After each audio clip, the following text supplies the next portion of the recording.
നമസ്കാരം. ആരായിരിക്കും കേരളത്തിൻ്റെ അടുത്ത മുഖ്യമന്ത്രി? കഴിഞ്ഞ 10 വർഷം നമ്മളെ ഭരിച്ച പിണറായിയെ ഓർക്കുന്നവരൊക്കെ ഒരു മാറ്റത്തിന് വേണ്ടി ആഗ്രഹിക്കുകയാണ്. അതുകൊണ്ട് തന്നെ പുതിയൊരു മുഖം, നാടിന് നന്മ ചെയ്യാൻ കഴിയുന്ന, ധാർഷ്ട്യമില്ലാത്ത വിഷനുള്ള ഒരാളായിരിക്കണം മുഖ്യമന്ത്രിയായി വരണമെന്ന് കേരള ജനത ആഗ്രഹിക്കുന്നു. അത്തരത്തിലൊരു വോട്ടിംഗ് പാറ്റേണാണ് ഇപ്പോൾ പുറത്തു വരുന്ന സൂചനകൾ കൊണ്ട് വ്യക്തമാക്കുന്നത്. ഇടതുമുന്നണി അധികാരത്തിൽ നിന്ന് പുറത്താക്കപ്പെടുമെന്നും UDF അധികാരത്തിലെത്തുമെന്നും വിശ്വസിക്കുന്നവരാണ് ഏറെയും. എന്നാൽ സെക്രട്ടേറിയറ്റോ ഉദ്യോഗസ്ഥ വൃന്ദമോ പൂർണ്ണമായും അത് വിശ്വസിച്ചിട്ടില്ല. ഇടതുമുന്നണി തന്നെ അധികാരത്തിൽ വന്നാൽ പിണറായി തന്നെയായിരിക്കും അടുത്ത മുഖ്യമന്ത്രി. അക്കാര്യത്തിൽ പകരക്കാരായി മറ്റൊരാളെ CPM ഉയർത്തിക്കാട്ടിയിട്ടുമില്ല. ഇടതുമുന്നണിക്ക് ഭൂരിപക്ഷം കിട്ടിയാൽ പിണറായി അല്ലാതെ മറ്റാർക്കും മുഖ്യമന്ത്രി കസേരയിൽ ഇരിക്കാൻ തൽക്കാലം അവസരം ലഭിക്കില്ല. ഇതോടുകൂടി CPM എന്ന രാഷ്ട്രീയ പാർട്ടി പിണറായിയുടെ സമ്പൂർണ്ണ പിടിയിലാകും. പിണറായിയുടെ മരുമകൻ മുഹമ്മദ് റിയാസ് കൂടുതൽ ശക്തനാകും. ഇടക്കാലത്ത് പിണറായി അധികാരമൊഴിഞ്ഞ് ആ കസേരയിലേക്ക് മരുമകനെ ഇരുത്തി മടങ്ങും. എന്നാൽ പിണറായിയുടെ തുടർ ഭരണം അസംഭവ്യമാണ് എന്ന് വിശ്വസിക്കുന്നവരാണ് ഏറെയും. UDF തന്നെയായിരിക്കും അധികാരത്തിലെത്തുന്നത് എന്ന് എല്ലാവരും തറപ്പിച്ചു പറയുന്നു. ഇതുവരെ കണക്ക് പ്രകാരം ഏകദേശം 5 പേരായിരുന്നു മുഖ്യമന്ത്രി സ്ഥാനാർത്ഥി പട്ടികയിൽ ഉണ്ടായിരുന്നത്. അതിൽ 2 പേരുടെ പേര് വെട്ടപ്പെട്ടു കഴിഞ്ഞു, K സുധാകരൻ്റെയും ശശി തരൂരിൻ്റെയും. ഇപ്പോൾ അവശേഷിക്കുന്നത് 3 പേരുകൾ, രമേശ് ചെന്നിത്തലയുടെയും VD സതീശൻ്റെയും KC വേണുഗോപാലൻ്റെയും പേരുകൾ. വസ്തുതപരമായി നോക്കുമ്പോൾ KCയുടെ സാധ്യതയും വിദൂരമായി തന്നെയാണ് കാണുന്നത്. നിലവിലത്തെ സാഹചര്യത്തിൽ രമേശിനും VD സതീശനും പിന്തുണയ്ക്കുന്നവർ ഒരേപോലെ പറയുന്നു KCയുടെ സാധ്യത തള്ളിക്കളയാറായിട്ടില്ലെന്ന് തന്നെയാണ്.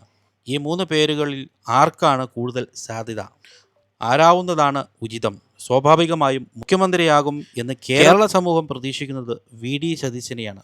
VD സതീശൻ്റെ ജനപിന്തുണയും ആത്മവിശ്വാസവും എടുക്കുന്ന തീരുമാനത്തിൽ ഉറച്ചു നിൽക്കാനുള്ള നിലപാടും വ്യത്യസ്തമായ കാഴ്ചപ്പാടുകളും ഒക്കെ തന്നെ സതീശനെ പിന്തുണയ്ക്കുന്നവർക്ക് ആവേശം ഉണ്ടാക്കുന്നു. ഏതൊരു തീരുമാനത്തിന് പിന്നിലും അവസാനം വരെ പോരാടാനുള്ള സതീശൻ്റെ മികവ് ഏറെ അംഗീകരിക്കപ്പെടുന്നതാണ്. കോൺഗ്രസ് പാർട്ടി പ്രവർത്തകർക്കിടയിൽ ഏറ്റവും അധികം സ്വീകാര്യത VD സതീശനെ തന്നെയാണ്.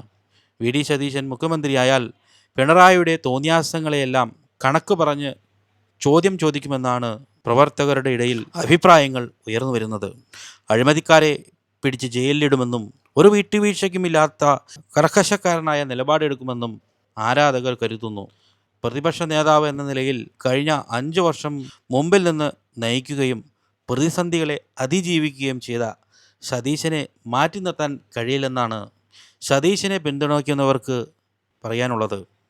എന്നാൽ സതീശന് വിനയാകുന്നത് അദ്ദേഹത്തിൻ്റെ ക്ഷിപ്രകോപവും മുൻപരിചയമില്ലായ്മയും എല്ലാവരെയും ഒരുമിച്ച് കൊണ്ടുപോകുവാനുള്ള കഴിവ് കുറവുമാണ്. നിസ്സാര കാര്യങ്ങൾക്ക് പോലും പിണങ്ങിപ്പോകുന്ന ശീലം സതീശനുണ്ട്. മാത്രമല്ല, ഒരിക്കൽ പോലും മന്ത്രി കസേരയിൽ ഇരുന്ന് പരിചയമില്ലാത്ത, പാർട്ടി സീനിയോറിറ്റി വെച്ച് നോക്കുമ്പോൾ 3 പേരിൽ ഏറ്റവും ജൂനിയർ VD സതീശനാണ്. പക്ഷേ തിരഞ്ഞെടുപ്പിന് നയിച്ചതും വിജയമുണ്ടായാൽ അതിൻ്റെ പ്രധാന ക്രെഡിറ്റും സതീശനാണ്. ഇനി രമേശിലേക്ക് വരികയാണെങ്കിൽ കാര്യങ്ങൾ എടുക്കുക. രമേശ് ചെന്നിത്തല ഇത്രയും പരിചയസമ്പന്നനായ ഒരു നേതാവ് തന്നെയാണ്.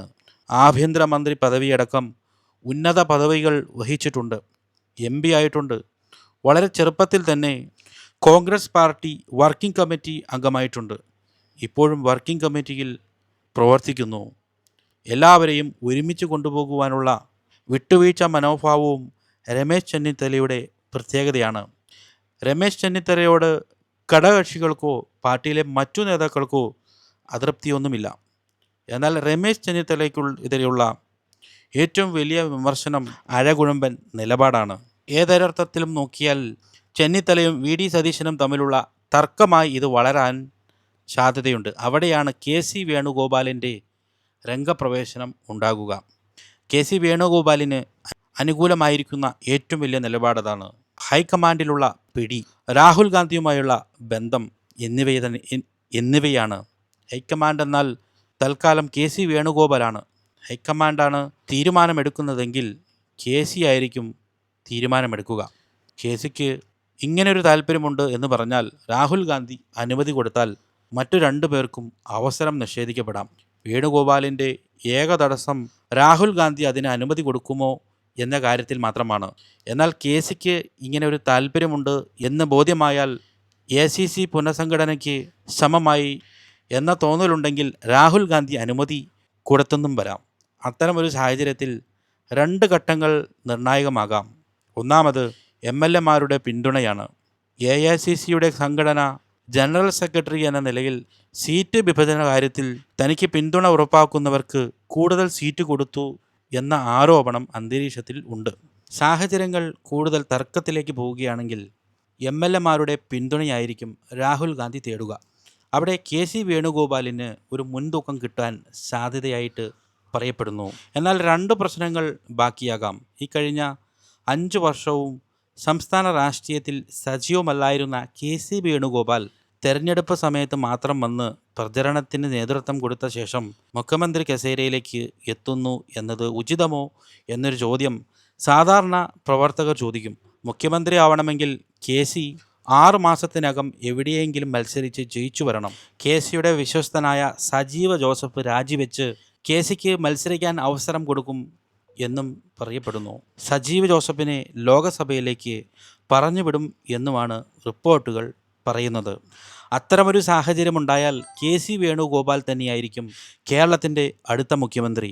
ആകപ്പാടെ KC ക്യാമ്പ് ആശങ്കപ്പെടുന്നത് മറ്റൊരു കാര്യത്തിൽ മാത്രമാണ്. മുഖ്യമന്ത്രി കസേരയിലേക്ക് KC എത്തുമ്പോൾ VD സതീശൻ പിണങ്ങിപ്പോകുമോ എന്ന ആശങ്ക.